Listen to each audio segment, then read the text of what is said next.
পটুয়াখালীর বাউফলে ৫ই আগস্ট উপলক্ষে বিজয় মিছিল করেছেন বিভিন্ন রাজনৈতিক সংগঠনের নেতাকর্মীরা। শান্তিপূর্ণ পরিবেশে একের পর এক দলীয় মিছিলে শহরে গুরুত্বপূর্ণ সড়ক প্রদক্ষিণ করেন তারা।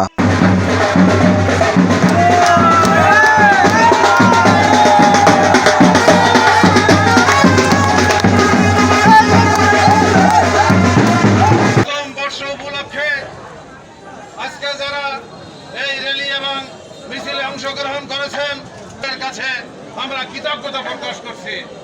প্রথম বিজয় মিছিলটি শুরু হয় সকাল 11টায়, যেখানে বিএনপির সাবেক সংসদ সদস্য শহীদুল আলম তালুকদারের নেতৃত্বে শতাধিক নেতাকর্মী অংশ নেন। তারা জাতীয় ও দলীয় পতাকা হাতে শহরের প্রধান সড়কগুলি প্রদক্ষিণ করেন এবং গণতন্ত্রের পুনরুদ্ধার সহ নানান দাবিতে স্লোগান দেন। এরপর দুপুর 12টায় চরমোনাইপন্থী বিভিন্ন ইসলামিক দলগুলি ও সমর্থকরা পৃথকভাবে মিছিল বের করেন। তারা ধর্মীয় ও রাজনৈতিক স্লোগান দিয়ে স্থানীয় মসজিদ রোড হয়ে উপজেলা চত্বর পর্যন্ত র্যালি শেষ করেন। দুপুর 1টায় বিএনপির আরেকটি গ্রুপ সাবেক উপজেলা সভাপতি একেএম ইঞ্জিনিয়ার ফারুক আহমেদ তালুকদারের নেতৃত্বে আনন্দ মিছিল করা হয়। মিছিলটি বাউফল বাজার রোড হয়ে তার নিজস্ব বাসভবনে এসে শেষ হয়। মিছিল উপজেলা ও ইউনিয়ন পর্যায়ের নেতাকর্মীরা উপস্থিত ছিলেন।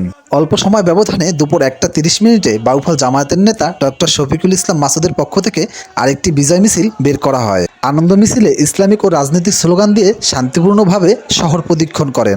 দিনের শেষের দিকে আনন্দ মিছিলটি হয় বিকাল 4টায়, যেখানে বিএনপির সাবেক দপ্তর সম্পাদক মনির হোসেনের নেতৃত্বে বিভিন্ন স্তরের নেতাকর্মীরা অংশগ্রহণ করেন। তারা সরকারের বিভিন্ন সমালোচনা করেন এবং জনগণের ভোটের অধিকার ফিরিয়ে আনার দাবি জানান।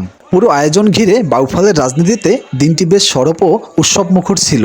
তবে কোথাও কোনো অপ্রীতিকর ঘটনার খবর পাওয়া যায়নি। স্থানীয় প্রশাসন জানান, আইনশৃঙ্খলা রক্ষায় পুলিশ মোতায়েন ছিল এবং সবার সহযোগিতায় মিছিলগুলো সুষ্ঠুভাবে সম্পূর্ণ হয়।